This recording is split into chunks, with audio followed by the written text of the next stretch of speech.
পৃথিবীতে আপনার প্রত্যেক 40 সেকেন্ডে একজন মানুষ সুসাইড করে। এদের মধ্যে অনেকেই সমাজের এলিট ক্লাসের লোক, সব থেকেই সবই আছে এদের জীবনে, কিন্তু সব থাকার পরেও কি জানো নাই, বা মাঝরাতে চিন্তা হচ্ছে যে জীবনে কি করছি, জীবনে কি করলাম, নিজেকে খুব একা একা মনে হবে, এই জীবনটা অর্থহীন মনে হয়। দ্য গোল্ডেন গেট ব্রিজ নাম শুনেছেন কখনো? এই ব্রিজটা আমেরিকার সান ফ্রান্সিসকোতে অবস্থিত। বলতে পারেন যে সুইসাইডের জন্য খুবই একটা পপুলার একটা ব্রিজ। প্রায় প্রত্যেক সপ্তাহে গড়ে একজন মানুষ এখান থেকে আত্মহত্যা করে। আমেরিকা, কত মানুষের স্বপ্নের আমেরিকা না? আমেরিকায় যাইতে পারলে নাকি লাইফ সাকসেস। আমেরিকার বাতাস যদি নিতে পারে কোনো মানুষ, তাহলে নাকি ওই মানুষের জীবনে কোনো দুঃখ কষ্ট থাকে না। অথচ আমেরিকান ফাউন্ডেশন ফর সুইসাইড প্রিভেনশনের দেওয়া তথ্য মতে আমেরিকায় প্রতিদিন প্রায় 123 জন মানুষ সুইসাইড করে, আত্মহত্যা করে। বর্তমান বিশ্বের সুপার পাওয়ার হচ্ছে আমেরিকা। আপনি যে কাউকে যদি প্রশ্ন করেন যে ভাই বর্তমান বিশ্বের সুপার পাওয়ারের নাম কি, ভাই চোখ বন্ধ করে বলবে ভাই আমেরিকা। কারণ সারা বিশ্বে তারা শান্তির ফেরারি বিক্রি করছে। তাদের কাছে শিক্ষা আছে, তাদের কাছে সম্পদ আছে, তাদের কাছে প্রযুক্তি আছে, তাদের কাছে সব কিছুই আছে, ক্ষমতা আছে, কিন্তু সব তো তাদের কাছে আছে, কিন্তু তারপরেও যেন তাদের কাছে কি যেন নাই। ইমাম ইবনে কাইয়্যিম রাহিমাহুল্লাহ বলেন যে প্রত্যেকটা মানুষের অন্তরে অস্থিরতা রয়েছে, যা কেবল একমাত্র আল্লাহ তাআলার দিকে ফিরে গেলেই সেটা ঠিক করা সম্ভব।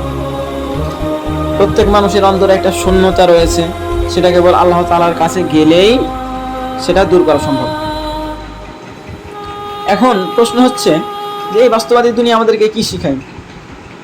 এই বাস্তববাদী দুনিয়া আমাদেরকে শিখায় যে যত বেশি ভোগ করতে পারবা তত বেশি সুখী হবা।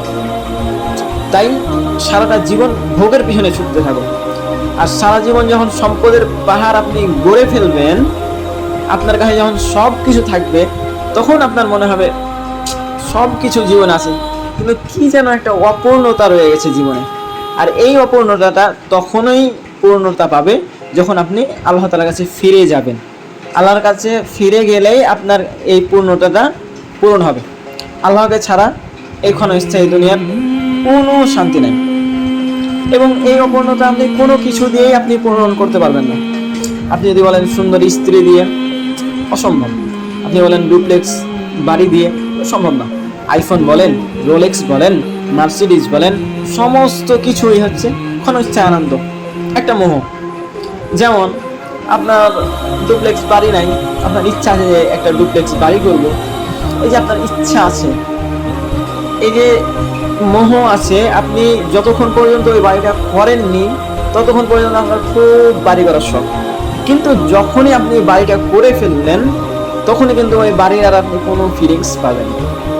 সেমভাবে আপনি ফোনের কথা বলেন, আইফোনের কথা বলেন, আপনি রোলেক্সের কথা বলেন, মার্সিডিজের কথা বলেন, আপনি প্রত্যেকটা জিনিস আপনি তখন যখন পেয়ে যাবেন জিনিসটা, তখন কিন্তু আর শান্তি পাবেন না। এবং এই যে আপনার শান্তি যে পাচ্ছেন আপনি, ক্ষণস্থায়ী শান্তি, এটা অনেকটা ড্রাগের মতো। আপনাকে কিছু সময়ের জন্য আপনাকে শান্তি দিবে, তারপরে হৃদয়ের কোনো এক কোণে আপনার জমে থাকবে একটা শূন্যতা।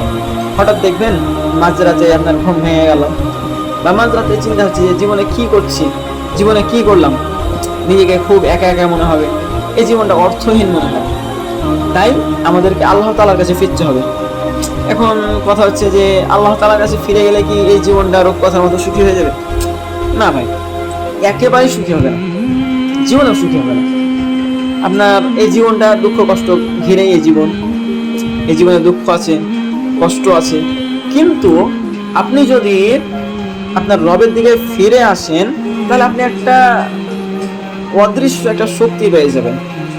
এমন একটা শক্তি পাবেন, আপনি ধরেন উত্তপ্ত মরুভূমি, একটা মানুষ নাই আপনার মরুভূমিতে, আপনার উট হারায় গেছে, আপনি দিক শূন্য হয়ে আপনি শুধু হাঁটাহাঁটি করছেন, পিপাসার তাড়নায় আপনার গলা শুকায় গেছে, মাথার উপর প্রখর সূর্যের তাপ, আপনি এরপরও আল্লাহ তাআলার কাছ থেকে আপনি এমন একটা শক্তি পাবেন যে আপনি সূর্যের দিকে তাকিয়ে বলবেন আহাদুন আহাদ।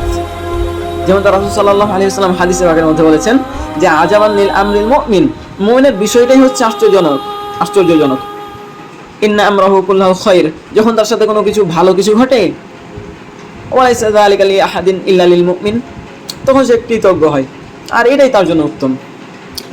আর ইন আসাবাতুহু সারওয়াউ শাকার, আর যখন তার জন্য কোনো ক্ষতি হয়, ফাকানা খায়রাল্লাহ ওয়া ইন আসাবাতুহু দাররা ফাসাবারা ফাকানা খায়রাল্লাহ, আর যখন তার কোনো ক্ষতি হয় তখন ওই ব্যক্তি সবর করে, কারণ তার জন্য সবরটাই উত্তম। এখন আমি আপনাদেরকে বলছি যে আপনি রবের দিকে ফিরে আসেন, আর বাংলাদেশের মানুষ তো একটা জিনিস মনে করে যে রবের দিকে ফিরে আসা মানে হুজুর হয়ে যাওয়া। হুজুর হয়ে গেলেই কি আপনার মনে কোনো দুঃখ থাকবে না, বিষণ্ণতা লাগবে না? ব্যাপারটা কি এমন না ভাই। দেখেন, আপনি যখন আল্লাহ তাআলার উপর বিশ্বাস করবেন, আল্লাহ তাআলার উপর ভরসা করবেন, তখন আপনার অনেক কষ্টগুলা কমে যাবে। যেমন শেখ মুহাম্মদ ইবনে সালেহ ইবনে উসাইমিন রাহিমাহুল্লাহ বলেন যে তাকে জিজ্ঞাসা করা হয়েছিল যে একজন মুমিন কি মানসিক অস্থিরতায় ভুগতে পারে? তো উত্তরে তিনি বলেছিলেন যে অবশ্যই একজন মুমিন সে বিভিন্ন মানসিক অস্থিরতায় ভুগতে পারে। সে ভবিষ্যৎ নিয়ে উদ্বিগ্ন হতে পারে, অতীতের ব্যাপারে সে আফসোস করতেই পারে, হুট করে আমাদের মন খারাপ হয়ে যেতেই পারে, খুব বিষণ্ণতা লাগতেই পারে, এই বিশাল পৃথিবীতে নিজেকে খুব একা একা লাগতেই পারে। তবে সেই একা সময়ে রাসূল সাল্লাল্লাহু আলাইহি ওয়াসাল্লামের একটা নসিহা আমাদেরকে দিয়ে গেছেন।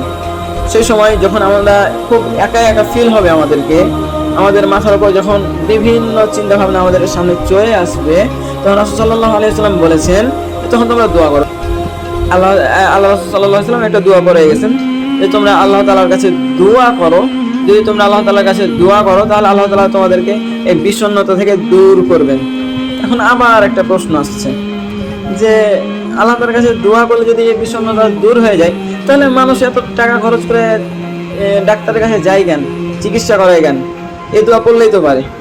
তবে আমরা আল্লাহ এবং তার রাসূলের উপর ঈমান এনেছি, আমাদের জন্য তার কথাই যথেষ্ট।